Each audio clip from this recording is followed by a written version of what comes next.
El agradecimiento es un hermoso sentimiento humano. Bienaventurados los que saben agradecer. Y grande es la deuda cuando se tiene con Dios. Si así comienzo, es porque le quiero hacer la historia de una gran obra musical, por todos conocida, a todos nos gusta. No es necesario ser un gran melómano y amante de la música clásica para dejarse llevar por esta hermosa obra. Su compositor fue Georg Friedrich Händel. Händel nació en la ciudad de Halle, en Sajonia, que hoy en día es la Alemania como la conocemos, y falleció en Londres.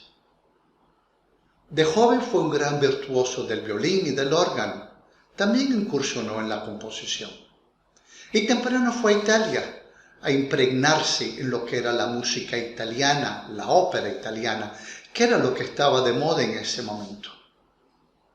A los 27 años decidió ir a residir a Londres, para allí vivir y continuar con su trabajo musical.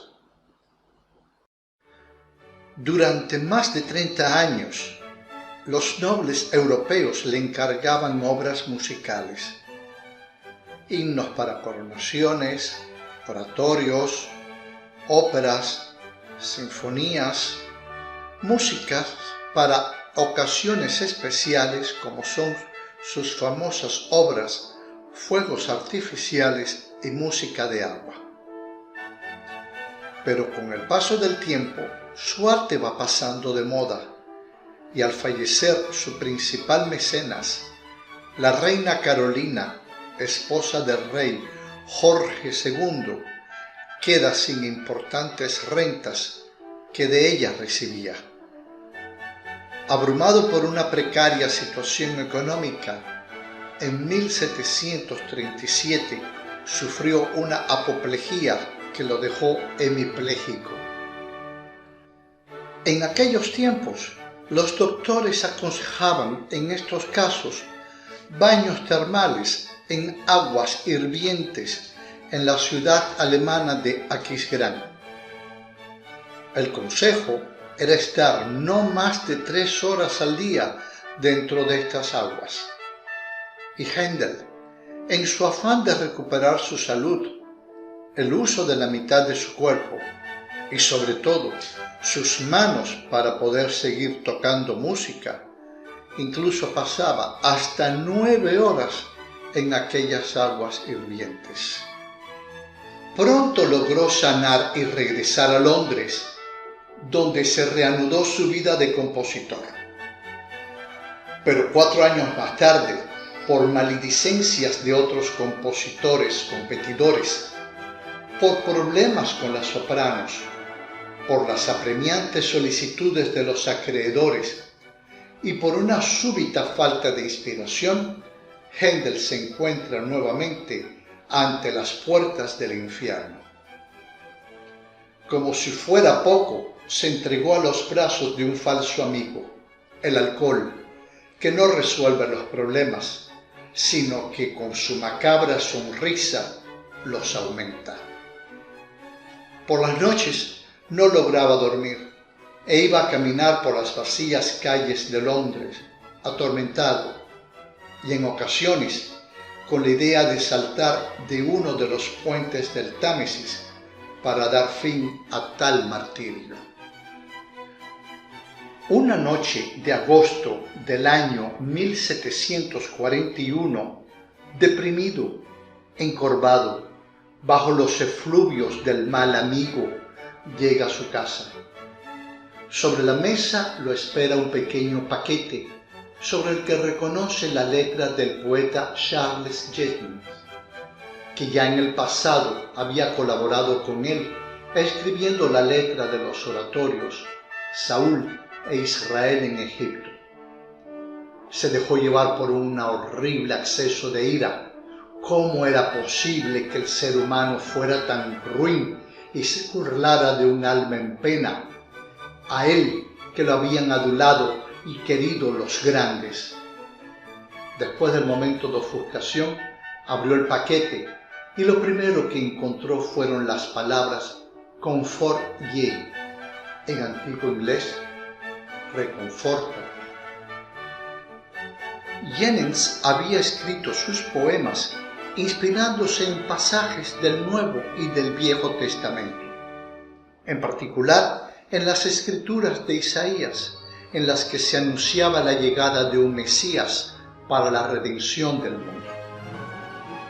Estas palabras incitaron al compositor a leer un poco más, y él, que casi había renegado de Dios por haberle dado tanta fama, gloria e inspiración ahora perdidas, encontró en estos poemas palabras que estaban como que dirigidas a él en persona.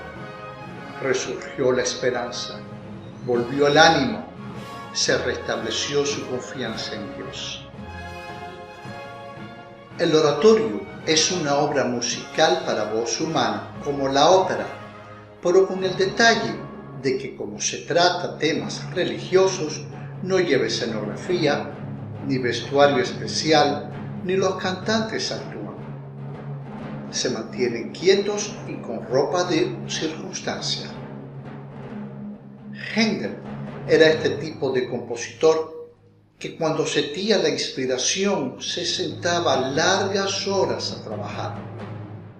Pero en el caso de esta obra en particular, la fiebre creativa fue más intensa y abrumadora.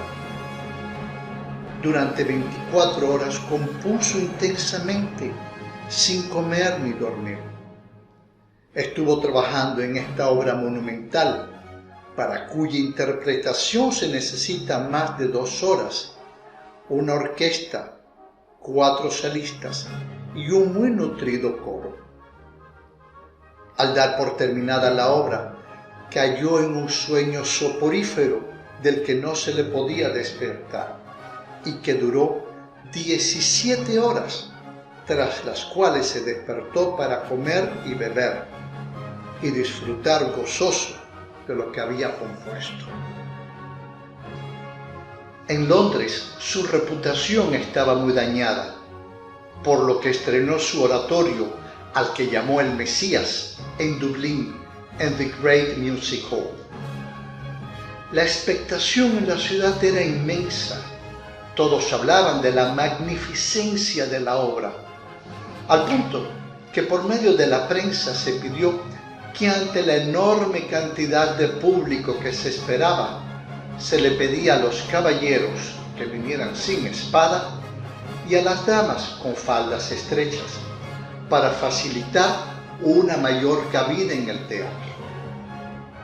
Hay que entender que en esta época los teatros no tenían asientos como en nuestros días y se disfrutaba de los espectáculos de pie. El éxito fue inmediato y rotundo. Al salir del teatro, los espectadores supieron que habían sido testigos de algo histórico, algo fuera de lo común. Las noticias volaron a Londres, donde pronto se preparó el estreno en la capital del reino. A esta presentación asistió el rey Jorge II, viudo ya de la antigua protectora de Händel. Al final del oratorio se da una magnífica parte llamada Aleluya, que es la más conocida en nuestros días.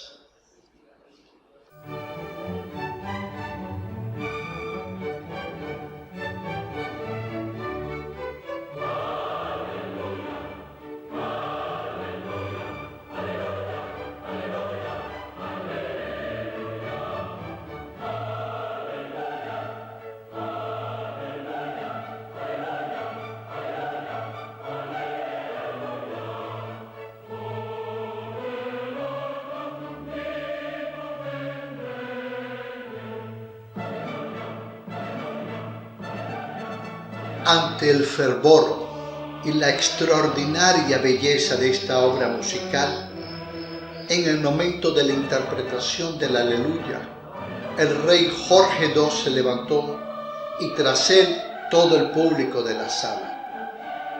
Desde entonces, La tradición dicta que al comenzar los primeros acordes del Aleluya, el público se levante en honor a Händel y a aquel que lo inspiró. Si bien el Mesías fue estrenado el día 13 de abril de 1772, un Viernes Santo, el tiempo y la costumbre ha hecho que se interprete el Mesías en iglesias, teatros y grandes centros, no por la resurrección del Señor, sino en Adviento, dentro de las festividades para celebrar el nacimiento de Cristo. Händel nunca cobró ni un solo penique por los derechos de autor que daban las interpretaciones de su obra El Mesías. Él quería que todo el dinero fuera a obras caritativas y a las prisiones. Su alegato: yo estuve enfermo y me curé. Yo estuve preso y me liberé. Bonito, ¿verdad? Si mi programa de hoy le ha gustado, le pido se suscriba, que se lo diga a sus amigos, como siempre, que le haga clic a la campanita y como siempre mi agradecimiento y diciéndoles hasta la próxima. Muchas gracias.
Con frecuencia utilizamos marcas de cuyo nombre no conocemos la historia. Prácticamente cada marca comercial tiene un nombre que tiene su historia. Y me dirán, ¿qué tiene que ver esto con la historia de hoy? Pues sí, escúcheme atentamente y me entenderán. Porque les quiero hablar de uno de los mayores exponentes de la escultura de los griegos antiguos. Quiero hablarles de la historia de la escultura de la Victoria de Samotracia. Se encuentra en el famoso Museo del Louvre en París, dándole la bienvenida a todos aquellos que vienen a visitar este famoso museo al fondo de la escalera Darul. En griego, Victoria se dice Nike, con la fuerza de pronunciación sobre la E. Recordemos que los romanos compartían con los griegos su panteón de dioses, salvo que cambiaban el nombre. Y en el caso de Nike, se latinizó en Victoria, como nosotros lo conocemos. Victoria era una diosa nacida del titán Palas y de la oceánide Stegia. Junto con sus hermanas, ayudó a Zeus en su lucha contra los titanes para desplazarlos del Olimpo.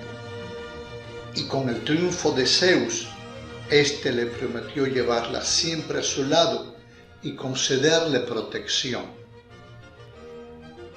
Entre los antiguos griegos, Nike era invocada ante una batalla o cuando alguno de sus creyentes quería emprender una tarea especial.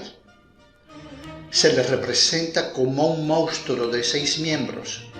Y cuando digo monstruo, no me refiero a una cosa horrible, sino a un ser que no era igual a los humanos. Forzosamente lo es, en la medida en que Nike o Victoria es representada como una hermosa mujer, pero con alas, de ahí que se diga que tenía 6 miembros, 2 piernas, 2 brazos y 2 alas. Pero pasemos a la historia que nos ocupa hoy. Veamos el contexto histórico del año 1863, cuando fue descubierta esta estatua.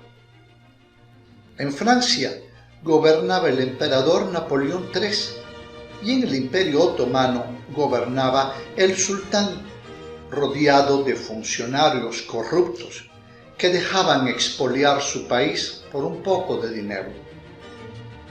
El Imperio Otomano, que ya para esa época se encontraba en decadencia, aún dominaba buena parte de los territorios del Mediterráneo oriental, incluyendo muchas islas griegas, entre ellas Samotracia.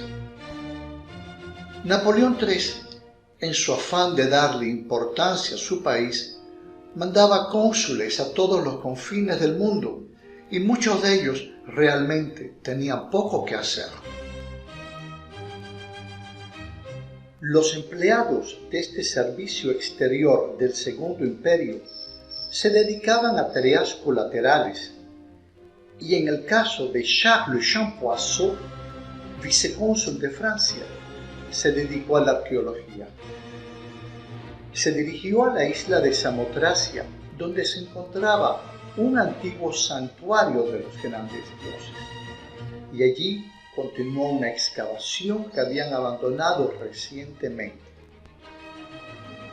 Con ayuda de peones griegos y búlgaros, al poco tiempo sus esfuerzos dieron fruto al encontrarse una estatua de una mujer de 2,5 metros de alto, pero muy mutilada. También se encontró en el lugar unas grandes piedras de mármol gris que no se supo relacionar con la estatua. Como encontró los restos de un ala, rápidamente Champoisseau concluyó de que se trataba de una hermosa representación de Nike. Le faltaban los brazos, la cabeza, el ala derecha y el busto izquierdo. Después de muchas dificultades burocráticas y aduanales, llegaron las cajas al Louvre de París con los restos encontrados. Allí los especialistas entendieron de inmediato que se trataba de una obra mayor de la escultura helenística. Sin tardar, se dedicaron a unir los pedazos encontrados. Era el hermoso cuerpo de una mujer con una túnica de fina gasa que le esculpía el cuerpo ante los embates del viento, produciendo un hermoso drapeado de todo el lado izquierdo de su hermosa silueta. Poco tiempo después, un grupo de arqueólogos austriacos que excavaban la zona llegaron a la conclusión que estos bloques de mármol gris que habían visto anteriormente eran la proa de un barco de guerra de la antigua Grecia, sobre el cual acababa de posarse triunfalmente nuestra Nike, pero aún con las alas desplegadas. Algunas monedas de la época representaban esta imagen. Champoisseau se dirigió rápidamente a Samotracia, desde donde trajo los bloques, y los especialistas del Louvre llegaron a unirlos. Sobre esta proa montaron triunfal a la estatua que ya tenían. Más adelante se rellenó con yeso el espacio que correspondía al busto izquierdo, y sobre un molde del ala izquierda original hicieron lo mismo para representar el ala derecha.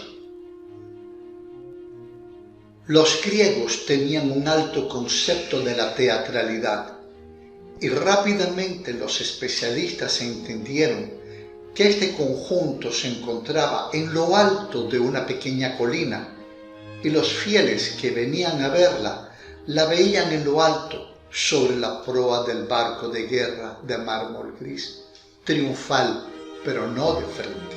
sino de costado. A esta conclusión se llegó después de ver el fino y detallado trabajo del lado izquierdo y lo poco terminado que estaba el lado derecho, detrás del ala, pues nadie la veía. Con la llegada de la Segunda Guerra Mundial, el Louvre, al igual que tantos otros museos de Europa, tuvo que vaciar sus recintos para proteger sus valiosas obras en caso de bombardeo. Victoria no fue la excepción, y fue llevada al castillo de Valençay, donde permaneció hasta que volvió a su sitio original en agosto de 1945. En 2013, el Louvre sometió a la estatua a una cuarta restauración, pero esta vez contando con los más sofisticados instrumentos de la tecnología moderna. Cada centímetro cuadrado de la imponente diosa Nike fue estudiado de forma minuciosa por rayos X, resonancia magnética, estudios químicos y un largo etcétera. En su restauración se restauraron y retiraron capas de suciedad acumuladas sobre su superficie y adiciones que en el pasado se habían realizado para rellenar las grietas y huecos que el tiempo había causado sobre el cuerpo de la diosa. Se limpió detalladamente y después de muchos meses de intenso trabajo de un grupo de técnicos y expertos internacionales, Victoria volvió a su lugar de honor en la escalera Daru. Nunca conoceremos el nombre del autor de esta obra ni el motivo por el cual se erigió. Los historiadores han llegado a la conclusión de que es un exvoto con motivo del triunfo en alguna batalla naval que tuvo lugar en el mar Egeo hacia el año 175 a.C. Lo que sí podemos saber es que se escogió el más fino mármol blanco y gris que quien encargó la obra no estimó en precio. Con la llegada del cristianismo a las islas griegas y la caída de la creencia en sus dioses, poco a poco estos templos antiguos fueron abandonados y con el tiempo los campesinos del lugar fueron sirviéndose de los materiales que encontraban, ya que estaban al alcance de la mano. Sabemos que muchos de estos campesinos cosían los pedazos de las antiguas esculturas griegas para obtener cal viva. Afortunadamente, los pedazos más importantes han llegado hasta nuestros días para poder admirar la victoria de Samotracia. Con certeza, nunca encontraremos ni los brazos ni la cabeza de esta importante escultura. No por ello deja de ser uno de los exponentes más importantes del Louvre, al lado de la Mona Lisa y de la Venus de Milo, todas ellas amadas y apreciadas por los visitantes de este gran museo del Louvre. Si mi emisión de hoy le gustó, le pido por favor se abone, se lo diga a sus amigos, como siempre, hágale clic a la campanita y me despido de ustedes afectuosamente, deseándoles muy buenos días, tardes o noches y nos vemos en la próxima. Gracias.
Hoy comienzo con una pregunta que les planteo a todos ustedes. ¿Los genios nacen o se hacen? Hay genios que desde su más temprana edad han mostrado sus grandes capacidades, y no solo para cuestiones del arte.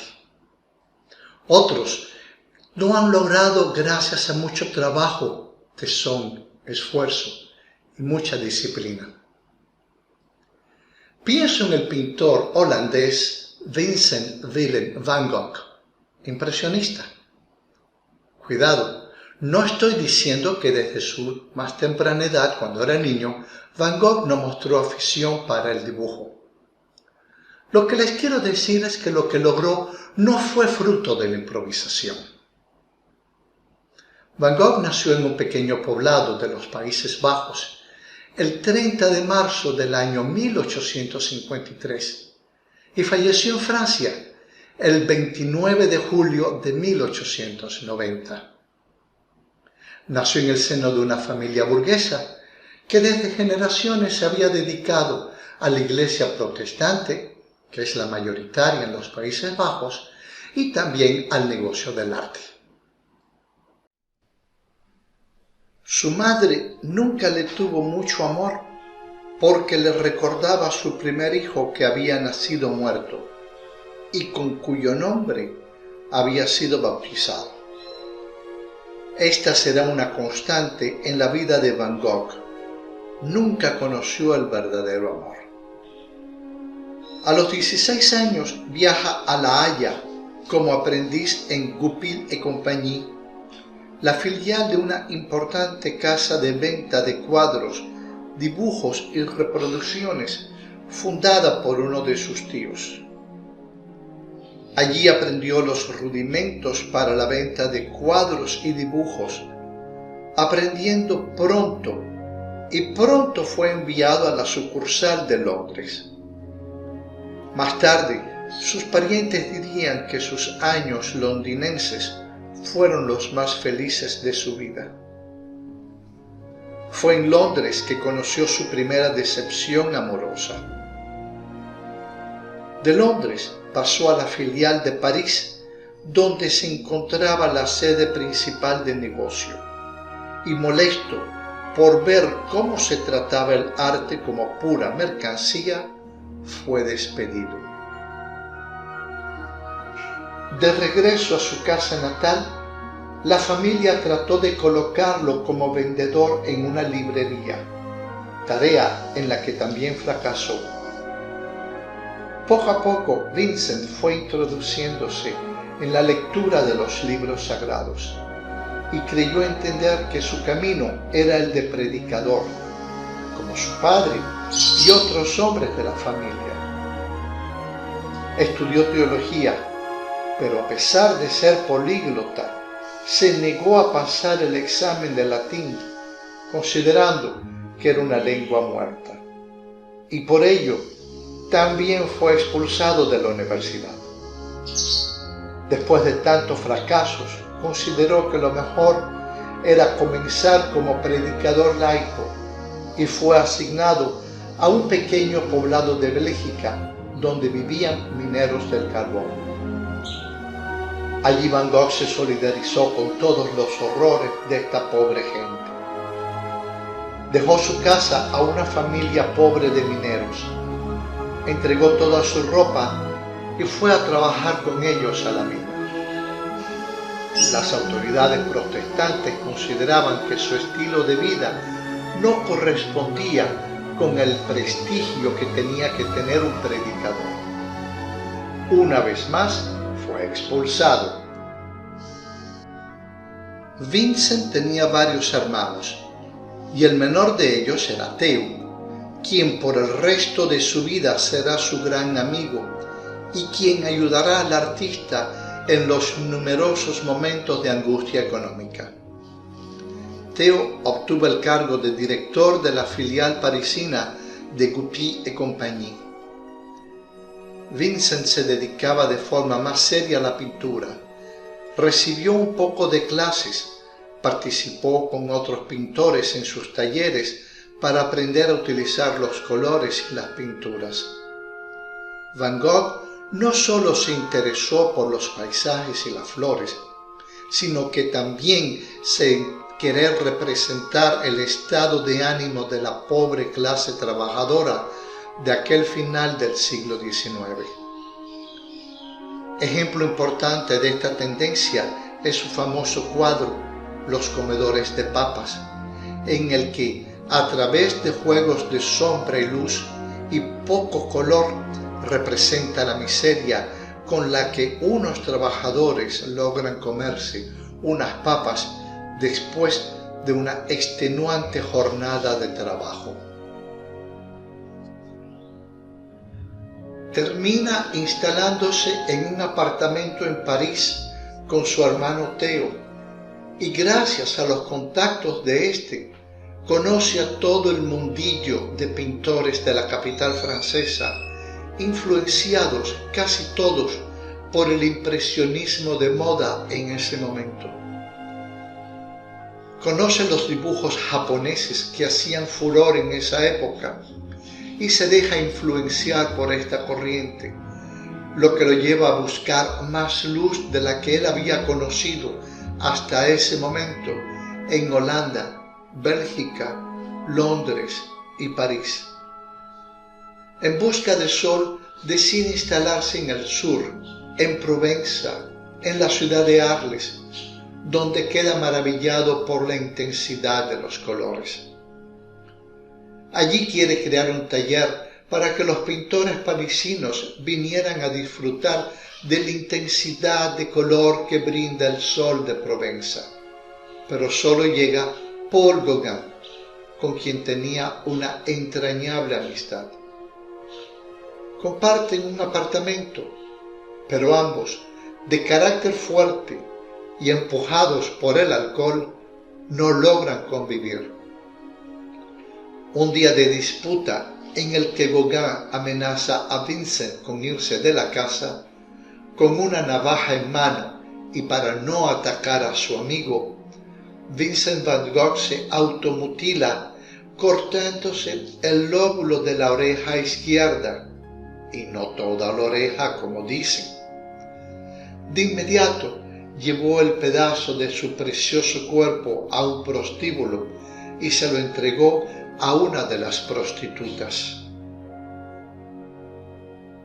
Al cabo del tiempo, Theo se casa con una chica holandesa y tiene un pequeño al que se le pone el nombre de su tío, Vincent Willem. Él es también su padrino de bautizo.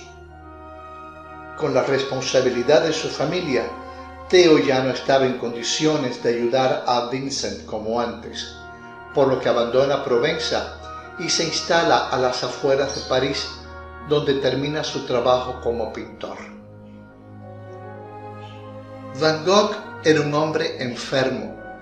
Padecía varias enfermedades venéreas que había obtenido por sus múltiples visitas a los prostíbulos.